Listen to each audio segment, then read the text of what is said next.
अस्सलामु अलैकुम नाज़रीन, असां सां गॾु आहिनि मदई जा मशहूर मज़हबी स्कॉलर मोहतरम जनाब साईं मोहम्मद तकी शाह साहब जिन साईं जिन खां कुझु हाल अहिवाल वठंदासीं। साईं अॼुकल्ह कोरोना जी वबा जूं ॻाल्हियूं आहिनि आम, ऐं माण्हू जेको आहे अफ़रा तफ़री जो शिकार आहिनि। गवर्नमेंट जेको आहे लॉकडाउन जो ऐलान करे छॾियो आहे, माण्हू घरनि ताईं महदूद थी विया आहिनि। गवर्नमेंट जो हुकुम आहे त मास्क पायो, हिक ॿिए सां मिलो न, हथ न मिलायो, हिक ॿिए खां परे रहो, पंहिंजनि खां बि परे रहो।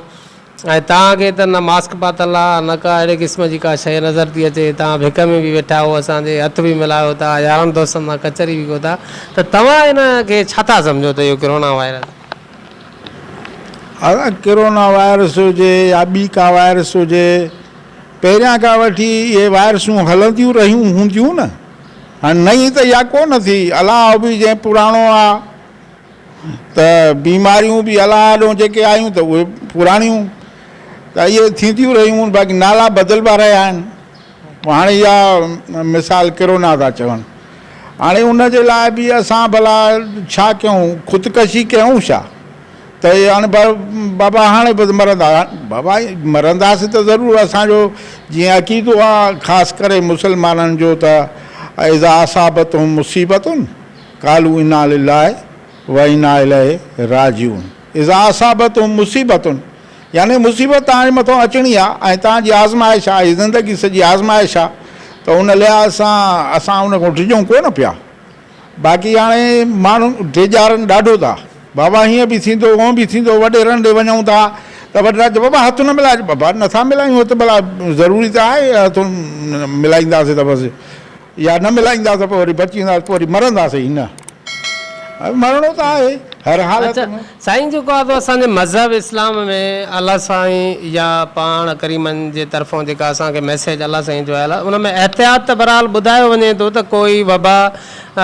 अचण जा इम्कान त आहिनि, या उन्हनि खां एहतियात करणु घुरिजे या छा? साईं मज़हब एहतियात जो नालो आहे। मज़हब जेको बि आहे, हर मज़हब मां जे तहारत जेका आहे शर्त आहे। हर किताब मज़हबीअ खे तव्हां खणंदव, हदीस जे किताब में पहिरियों पहिरियों बाबे तहारत आहे, यानी हथनि खे धोइणु ऐं पंहिंजी जाइ ते मुंहं खे धोइणु, गुरड़ियूं करणु या नक खे धोइणु, अहिड़े क़िस्म जी त असांखे ताक़ीद आहे। वुज़ू बाए वुज़ू रहणु ऐं हर हर पंहिंजी जाइ ते उन तहारत जो ख़्यालु करणु, इहो त आहे। हीउ जेको गवर्नमेंट जे तरफ़ां बार बार इन शइ जो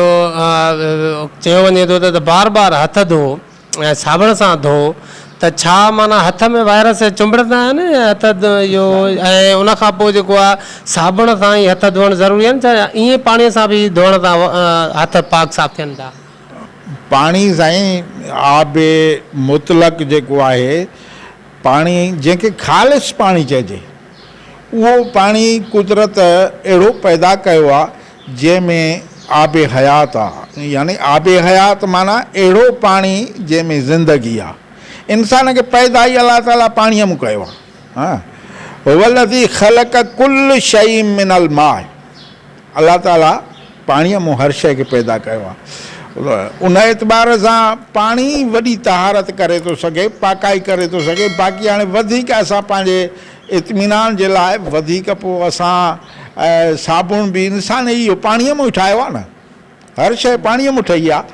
त उन एतबार सां उहो बि कबाहत न आहे। अच्छा, उहो जेकॾहिं मिसाल हथ पलीत आहे, इस्तंजो करे थो माण्हू, या मिसाल वायरस ई लॻे थो, त उहो ईअं पाणीअ सां जेकर हथ धोऊं था त पाक थिए थो? मां वाह हिन वक़्तु हेॾे थोरो गौर कयो इहो उन जा आड़े,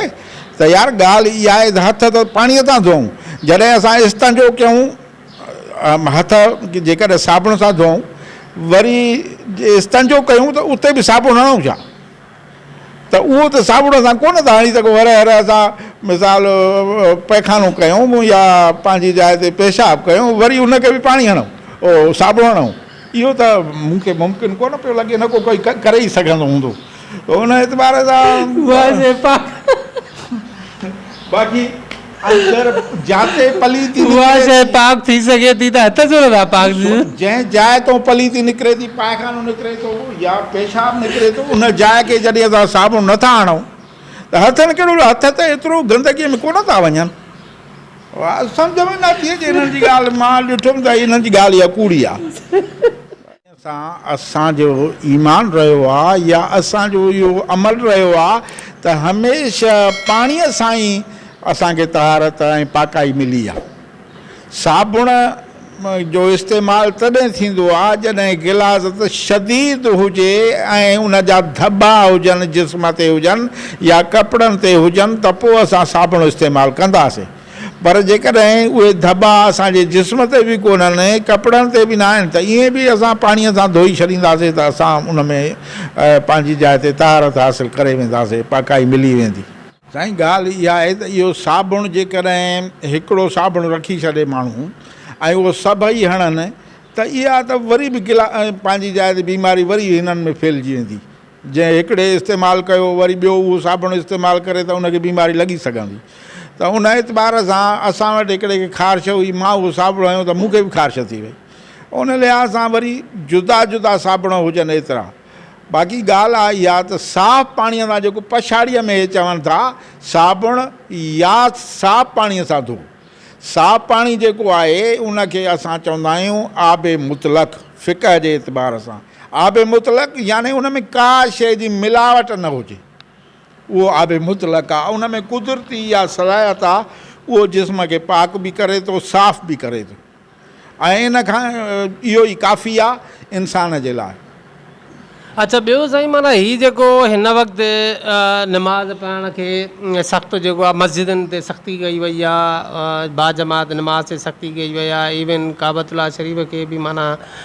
जेको क्लोज़ कयो वियो आहे त उन हवाले सां जेके आम मुस्लमान आहिनि जेके सोचनि था पिया त असांखे जेकॾहिं मिसाल आहे इहा का आफ़त सम्झूं कुदरती या बीमारियुनि खां त ख़ुदा खां पनाह घुरणु उन खां दुआ घुरणु त अलाह जे घर में वेंदा आहियूं त हे त तौबा जा दरवाज़ा ई बंदि थी विया त बाक़ी छा इहो थींदो आहे क़यामत जी निशानी त न आहे अगरि तौबा जेका आहे दिलि में हूंदी आहे दिलि में तौबा कयईं त सम्झो पोइ सही तौबा आहे तौबा तो नसूह आहे जंहिंखे चइबो आहे उहा तॾहिं थींदी जॾहिं दिलि सां उहा तौबा करे बाक़ी जेका हिते मस्जिद में बि असां इहा ई शइ आहे जो असांखे जमायतुनि सां मुसाफ़ो करिणो हूंदो आहे निमाज़ खां बाद में उहो पेश निमाज़ सां बि मिलंदासीं ऐं हिक ॿिए सां जेके जमायती आहियूं हिक ॿिए सां हथु ज़रूरु मिलाईंदासीं इन जे लाइ इहो हुकुम आहे हाणे हथ जो न मिलायूं त बाक़ी हाणे मस्जिद में जो वञूं त हो बि परे ऐं ॿियो वरी जेको हिननि जो तरीक़ो आहे 6 फुट जो फ़ासिलो कयो त असांजी निमाज़ त कोन थींदी अच्छा इन सां तव्हां छा था सम्झो मज़हबी एतबार सां त वाक़ई जेको छो त वायरस जेको आहे या जरासीम जीअं तव्हां अॻु चयो त इहे अॻु में बि हुया हाणे बि आहिनि इहे नए तरीक़े सां अञा ईंदा रहंदा त उन्हनि खां बचाव जो माना तरी छा जिस्म सां टच थियण सां जरासीम माना एॾो चुंबड़ी था वञनि जो बीमार माण्हू थी वञे थो थींदो त बीमार खे ज़रूरु बीमार जेको हूंदो उन जा जरासीम ॿिए खे विचड़ी सघनि था पर ॻाल्हि इहा आहे त बीमार मस्जिद में वञे ई न हुकुम इहो आहे त बीमार मस्जिद में न वञे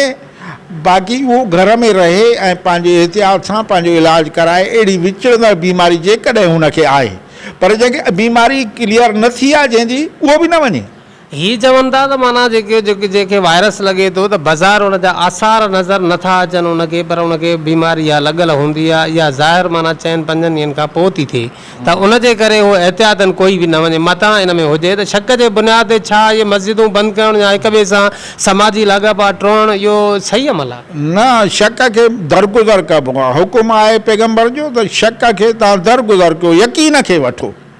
जेकर यकीन अथव त पोइ तव्हां एहतियात कयो जे यकीन न आहे त शक जे बिना ते असां हिक ॿिए खां जुदा कोन थींदासीं अच्छा ॿियो जेको रियासत जेकॾहिं लॉकडाउन जो ऐलान कयो आहे त आया जेकॾहिं माण्हुनि खे जेके आहिनि असांजा कारोबारी सरगर्मियूं मुअतल करे छॾियूं आहिनि माण्हुनि जा कारोबार बंदि करे छॾिया आहिनि माण्हुनि खे घर में अंदरि रहण जो हुकुम आहे अॼु 14-15 ॾींहं आहे मज़ीद ख़बर न आहे केतिरा त रियासत जो छा फ़र्ज़ु आहे त उन्हनि खे सिर्फ़ु लॉक करणु बाक़ी उन्हनि जा जेके उन्हनि जो खुराक जो मसइलो आहे सिहत जो मसइलो आहे बाक़ी मसइलनि जी परवाह न करणु इहो छा रियासत जी रैयत जे मथां ज़ुल्म ऐं ज़्यादती न आहे ज़ुल्म ज़्यादती असुल खां वठी ॾाढ वारा हुकूमत कंदा आहिनि ऐं जेके गैर याने हिकिड़ो हूंदा आहिनि पंहिंजी जाइ ते जज़्बो न रखंदा आहिनि इंसानी जी नसुल कुशी करण वारा माण्हू हूंदा आहिनि ऐं उन्हनि जी इंसानियत जो को ख़्यालु न कंदा आहिनि, अहिड़ा ई माण्हू साहिब इक़्तिदार रहिया आहिनि। ऐं हुकुमरान हुकूमत जेका आहे उहा बांझ हूंदी आहे, बांझ, उन्हनि जा के रिश्ता न हूंदा आहिनि, उहे बसि हुकूमत कंदा आहिनि ॾाढ ते। पोइ जहिड़ो बि अमल या हुकुम नाफ़िज़ कंदा उहो ॾाढ जी बिना ते कंदा, ऐं उहो ॾाढ जी बिना ते उहो थींदो रहियो आहे, हाणे बि ईअं ई थींदो रहे थो। हाणे इन्हनि जा ॿचा त सुखिया हूंदा जेके हुकुमरान आहिनि, उन हर हुकुमरान जो ॿचो त सुखियो हूंदो, हिननि जा ॿचा बि बुखिया हूंदा, पाण बि बुखिया हूंदा, वॾे उन कसम पुर्सीअ जी हालत में ज़िंदगी हर हिकु गुज़ारे थो पियो। असां त घरनि खे ॾिसूं था, माण्हुनि वटि का शइ कान्हे का। अच्छा, अहिड़ी जेको आहे सिचुएशन में जेके अहले इक़्तिदार माण्हू आहिनि उन्हनि खां ज़रूरु को कुदरती बाज़परस थींदी या जेको आहे कुदरती बाज़परस उन्हनि खां अहिड़ी यकीनन कोन थी थिए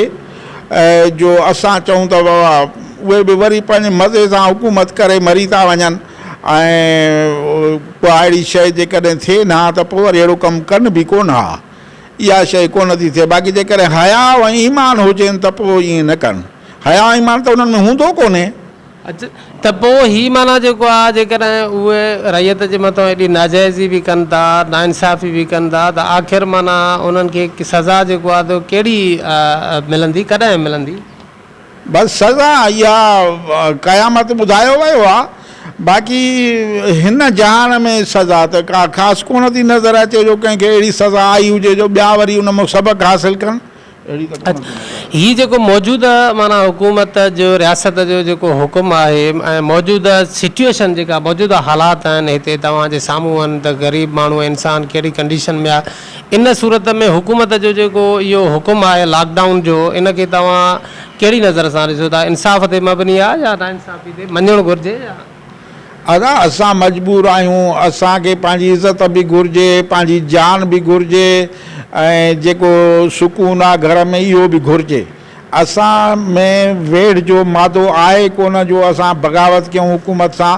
बाक़ी हुकूमत मुख़लिस हुजणु घुरिजे त ॾाढो बहितरु आहे, पर मुख़लिस असांखे नज़र कोन थी अचे। कोरोना जी वबा आहे, इनखे फैले तक़रीबन 2 महीना या 1.5 महीने खां अरसो थी वियो आहे, जेके शुरूआती ॾींहं आहिनि, ऐं हिन वक़्तु ताईं जेका पाकिस्तान में बि जेका वबा जा कुझु मरीज़ ॾिठा विया आहिनि, पर असांजे ज़िले शिकारपुर में हिन वक़्तु ताईं हिकिड़ो बि केस ज़ाहिर न थियो आहे जेको ऑन द रिकॉर्ड हुजे। त असांखे बि माना एतिरे अरसे खां वठी लॉकडाउन में रखियो वियो आहे, शिकारपुर ज़िले जे माण्हुनि खे त नंढियूं वॾियूं बाज़ारूं शहर मार्केटूं बंदि कयूं वयूं आहिनि, त छा इहो बि माना हुकुम इन्हनि जो जाइज़ आहे? हिते जिते माना वबा आहे ई न उते बि लॉकडाउन हुजणु घुरिजे? न, इहो न गवर्नमेंट जो जेको असांजे ज़िले में मिसाल न आहे, ऐं पोइ बि असांखे उनजी असांखे पाबंद कयो अथऊं या असांजे मथां इहा पाबंदी मढ़ी अथऊं, इहो सही कयो अथऊं। जेकॾहिं असांखे इहो न कनि हा त ॿिया माण्हू वरी इहो ग़लति हिकिड़ो तसवुरु क़ाइमु कनि हा त यार उन्हनि खे त कुझु कोन, उन्हनि कहिड़ी ख़बर त हिते कोन्हे, हिते या बीमारी कोन्हे, त हिन वक़्तु ताईं को केस ज़ाहिर न थियो। वधि में वधि गवर्नमेंट इहो करे त माना ॿाहिरियों माण्हू एंट्री असांजे जेके ज़िले शिकारपुर जूं सरहदूं आहिनि ॿियनि ज़िलनि सां मिलंदड़, उन्हनि जे सरहदुनि ते कोई पिकटूं क़ाइमु कयूं वञनि त ॿाहिरियां माण्हू हेॾे इंटर न थियनि। घटि में घटि ज़िले में हितां जा माण्हू जेके आहिनि साफ़ आहिनि, जेकॾहिं का बीमारी न आहे त हीअ माण्हू बि माना क़ैद लॻा पिया आहिनि, त हिननि खे त गवर्नमेंट आज़ादु करे न। उन्हनि खे इहो इस्तेमालु आहे त मता ई फासनि, त उन बिना ते एहतियाती तदाबीर जे बिना ते ईअं कयो वियो आहे। अच्छा, रियासत जेको माण्हुनि खे घरनि में बंदि कयो आहे, त रियासत